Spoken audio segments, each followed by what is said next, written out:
और हमारे पीछे जो लोग खड़े हैं ये संघ के सदस्यगण हैं, इसमें कुछ पदाधिकारीगण भी हैं।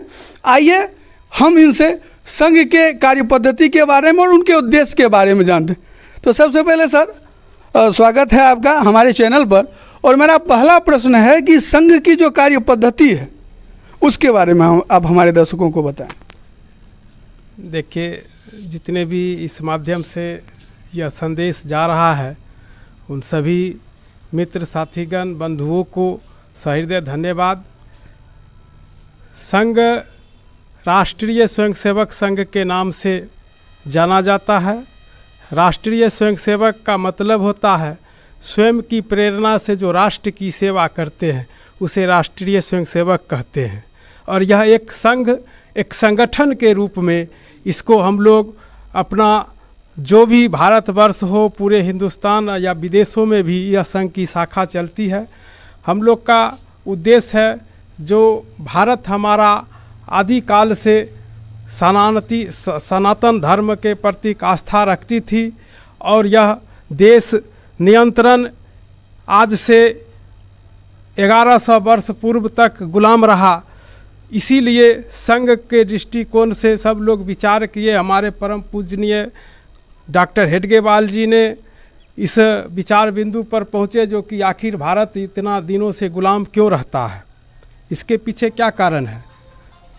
तो उनके सामने सारा इतिहास को खंगालने के बाद एक रूप तैयार हुआ जो कि इस देश में एकता नहीं है, संगठन नहीं है। आज विभिन्न भाग में, विभिन्न समुदाय में लोग बटा हुआ है। इसी के कारण यह भारत गुलाम होता है। तो इन्होंने कहा देश तो आज़ाद हो जाएगा, लेकिन फिर पता नहीं कितना दिन तक आज़ाद रहेगा, यह देश को कैसे बचाया जाएगा। इसके लिए परम पूजनीय डॉक्टर हेडगेवार ने संघ की स्थापना की और उन्होंने हर व्यक्ति के अंदर राष्ट्रभक्ति की भावना को जगाया। और संघ का एक ही उद्देश्य है जो कि हम अपने स्वयं की प्रेरणा से राष्ट्र की सेवा करें, सनातन धर्म की सेवा करें, हिंदुत्व की जो सांस्कृतिक सभ्यता है उसकी रक्षा करें। अब हिंदुत्व की बात करते हैं, और जब आपके धर्म पर कुठाराघात होता है, आज सबसे अधिक जब फिल्में बन रही है तो सबसे ज़्यादा हिंदू धर्म को टारगेट किया जा रहा है। आपने पीके देखा, अभी चंद दिनों पहले काली माता को सिगरेट पीते हुए दिखाया गया। क्या संघ ने इसका विरोध किया? धर्म की सेवा करें, हिंदुत्व की जो सांस्कृतिक सभ्यता है उसकी रक्षा करें। अब हिंदुत्व की बात करते हैं, और जब आपके धर्म पर कुठाराघात होता है, आज सबसे अधिक जब फिल्में बन रही है तो सबसे ज़्यादा हिंदू धर्म को टारगेट किया जा रहा है। आपने पीके देखा, अभी चंद दिनों पहले काली माता को सिगरेट पीते हुए दिखाया गया। क्या संघ ने इसका विरोध किया? देखिए, भारत जब आज़ाद हुआ तो इसमें एक कानून व्यवस्था आया धर्मनिरपेक्ष राष्ट्र की। उस समय में सब धर्म के लोग यहाँ वास कर सकते हैं और हर धर्म की देवी देवताओं को पूजा किया जा सकता है, जिसमें संविधान के अंतर ही किसी भी धर्म के प्रति कोई कटाक्ष और टिप्पा टिप्पणी नहीं होना चाहिए। ये जो भी होता है यह कट्टरपंथियों के द्वारा होता है। आप तो हिंदुत्व के लिए काम कर रहे हैं ना? हिंदुत्व की ही बात कर रहे हैं। भारत जो है सब लोगों की स्थान है, सब लोगों को वास करने की स्थान है। तो यहाँ हिंदुत्ववादी एक अलग अपना एक जो हिंदू हम लोग सांस्कृतिक से है उसको बचाने के लिए, ना कि हमको दूसरे के प्रति कोई कट्टरपंथी अपनाना है। लेकिन इसमें विभिन्न प्रकार के लोग सर, इसमें मैं ये कहना चाहूँगा कि किसी को अगर आडंबर का विरोध करना, हिंदू धर्म में हो या किसी भी धर्म में हो, तो वो कबीर का रास्ता अपनाए ना। कबीर ने सभी धर्मों को समान रूप रखा और कहा, अगर उन्होंने हिंदू धर्म के लिए कहा कि पत्थर पूजे हरि मिले तो मैं पूजू पहाड़, तो उन्होंने मुस्लिम के लिए भी कहा कि कंकड़ पत्थर चुन के मस्जिद दिया चुनाए, ताजड़ी मुल्ला बांग दे क्या बहरा हुआ खुदाए। तो अगर आप एक रूपता रखते हैं, एक समरसता रखते हैं, सभी धर्मों को समान भाव से देखते हुए उस पर प्रश्न चिन्ह उठाते हैं तो ये मान्य है। लेकिन किसी खास धर्म को टारगेट करना ये कहाँ तक उचित है? अब अभी आपको बताया ना, यह देश जो है 1100 वर्षों से गुलाम रहा। अभी जो है 175 वर्ष से आज़ाद है, तो इसमें जो मानसिकता है वो मानसिकता अभी तक हावी है। और हमारा देश जो है सो हिंदू राष्ट्र था और हिंदू को ही टारगेट किया जाता है। तो इसमें जो कट्टरपंथी है वो तो चाहेगा ही जो इस धर्म को किसी तरह से हम जो है सो विरोध करे, बदनाम करे, एकजुटता नहीं होने दे, ये तो उसका सिद्धांत रहेगा।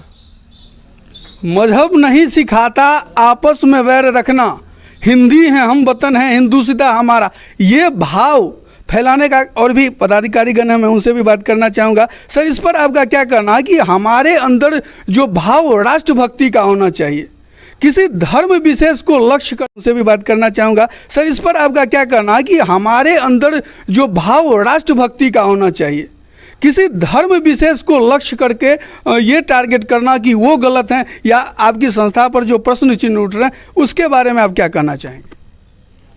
आज के तिथि में राष्ट्रीय स्वयंसेवक संघ परिचय का मोहताज नहीं है, और राष्ट्रभक्ति भाव के कारण ही राष्ट्रीय स्वयंसेवक संघ को समाज ने अंगीकार किया है। कुछ तथाकथित तत्व हैं जो राष्ट्रीय स्वयंसेवक संघ को उस भाव से, उस नज़रिए से देख रहे हैं। आज उनका या समाज का दुर्भाग्य है कि वैसे तत्वों को हम मुँह तोड़ जवाब देने में सक्षम तो हैं, लेकिन दे नहीं पा रहे हैं। क्या वजह है इसकी? वजह साफ है कि आज वो हमारे संघ को वो समझ नहीं पा रहे हैं। उन लोगों के दिलो दिमाग पर संघ का भाव नहीं मिट पाया। क्या आप अपनी विचारधारा को उन्हें समझा नहीं पा रहे या कोई और बात है? वो संघ को जान नहीं पा रहे हैं, संघ के से उनकी दूरी है। इस कारण क्या कहता है, वैसे तत्व आज हमारे खिलाफ कथित गलत टिप्पणियाँ करते हैं, जिससे क्या कहता है और समाज में उसका दुष्प्रचार करने का प्रयास करते हैं कुछ तत्व मात्र, जिसका आज परिणाम सामने है कि संघ एक बट वृक्ष के रूप में, कभी स्थापना काल में हमारा संगठन सहसवा स्थिति में 5-6 बाल्य स्वयंसेवकों से शुरुआत हुआ था। आज हमारा विश्वव्यापी स्वरूप समाज के आगे दिखता है।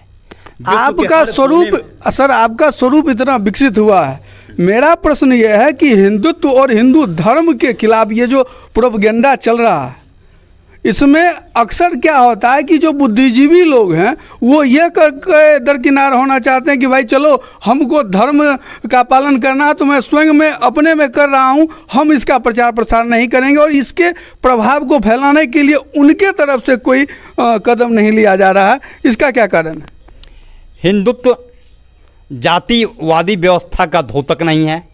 हिंदुत्व हमारी न पूजा पद्धति का द्योतक है। हिंदुत्व हमारे आचार विचार और सांस्कृतिक राष्ट्र का द्योतक है। हम जो इस देश के अंदर रह रहे हैं, इस देश में जो हमारी पूजा पद्धति है, इस देश के महापुरुष में जो हमारी पूजा पद्धति है, इस देश के महापुरुष के प्रति निष्ठा भाव रखना और इस मिट्टी के प्रति देशभक्ति भाव हिंदुत्व का द्योतक है, और यही हिंदुत्व है। ये तो सबों के लिए है ना, चाहे वो किसी धर्म वर्ग और जाति से आते हों।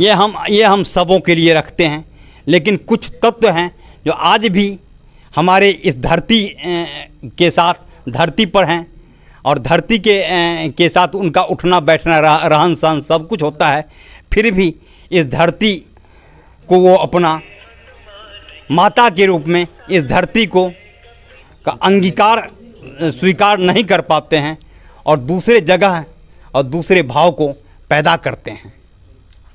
चलिए, मेरा आखिरी सवाल ये है आपसे कि कुछ बुद्धिजीवी वर्ग भी, बाकियों को तो जो ज्ञान शून्य है मैं उनकी बात नहीं करूंगा, कुछ बुद्धिजीवी वर्ग भी आपके संगठन को टेढ़ी नज़र से देखते हैं, उसकी तुलना आतंकवादी संगठन से कर दी जाती है। इसके बारे में आप क्या कहेंगे? वो मानसिक और बौद्धिक रूप से उनका दिवालियापन द्योतक होता है।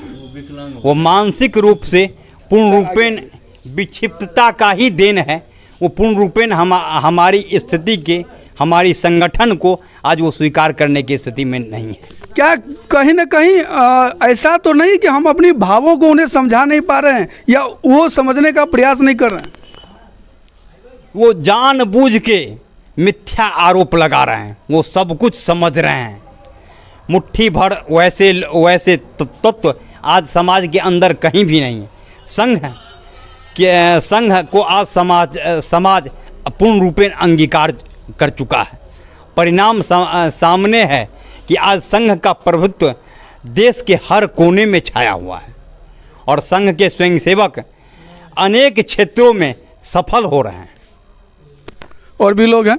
और सर मैं आपसे ये प्रश्न करना चाहूँगा कि क्या आज आवश्यकता नहीं है कि हम अपने धर्म ग्रंथों का उस प्रकार से प्रचार करें जिससे हमारी आने वाली जो पीढ़ी अपनी संस्कृति से परिचित हो सके? यस, आपने जो सवाल किया है उसका सही जवाब है कि हमारे यहाँ धर्म का जो है सो बराबर क्षति होने का पूरा प्रयास किया गया है और हिंदू धर्म वैसे भी बटा हुआ है पहले से। इसका लाभ वो लोग चाहते हैं कि ले लें। आज हम देखते हैं कि यहाँ पे जितने अब कुछ लोग जो है सो अगर धर्म मंदिर जाते हैं तो कुछ लोग कहते हैं कि मंदिर जाने से क्या होता है, ये भी होता है। और ऐसे कुठाराघात जो होता है इसका परिणाम ये है कि लोग अपने धर्म ग्रंथों का उस प्रकार से प्रचार करें जिससे हमारी आने वाली जो पीढ़ी अपनी संस्कृति से परिचित हो सके। यस, आपने जो सवाल किया है उसका सही जवाब है कि हमारे यहाँ धर्म का जो है सो बराबर क्षति होने का पूरा प्रयास किया गया है और हिंदू धर्म वैसे भी बटा हुआ है पहले से। इसका लाभ वो लोग चाहते हैं कि ले लें। आज हम देखते हैं कि यहाँ पे जितने अब कुछ लोग जो है सो अगर धर्म मंदिर जाते हैं तो कुछ लोग कहते हैं कि मंदिर जाने से क्या होता है, ये भी होता है। और ऐसे कुठाराघात जो होता है इसका परिणाम ये है कि लोग इसके प्रति जागरूक नहीं हो पाते हैं। यही एक तकलीफ का कारण है। ये हिंदू विभाजित का लाभ उठाते हैं। अगर हिंदू एक हो जाए तो पूरे राष्ट्र पर हमारा जो है सो अधिकार हो जाएगा। तो आखिर वो कौन लोग हैं जो ये चाहते हैं कि हिंदू अपनी जातियों में बटा रहे, संगठित ना हो? वो तो दिखाते हैं कि मैं हिंदू हूँ लेकिन है तो हिंदू नहीं।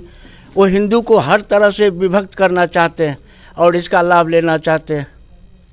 अगर हिंदू होते तो हिंदू की बात अगर सुनते तो वैसा कोई भी कदम, ऐसा कोई भी स्टेटमेंट नहीं देते जो हिंदू को तकलीफ उससे पहुंचती। आज तो आप देख रहे हैं हर जगह हिंदुओं को अपमान सहना पड़ता है।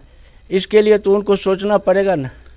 आज आवश्यकता ये है कि जितने भी लोग हैं, आवश्यकता है कि हम अपने धर्म को समझें, अपनी संस्कृति को समझें और हमारी संस्कृति ने हमें जो संस्कार दिए हैं उसको हम लोगों तक पहुंचाने का काम करें। हमने अपने भावों को छिपा लिया है, हमने अपने विचारों को प्रकट करना, अपने धर्म को विस्तृत करना छोड़ दिया है और आज यही कारण है कि हम संगठित नहीं हो पा रहे और हम कुंठा में जी रहे हैं। आवश्यकता है कि आप अपने आप को लोगों के सामने रखें, अपनी धर्म और संस्कृति का प्रचार प्रसार करें। धन्यवाद।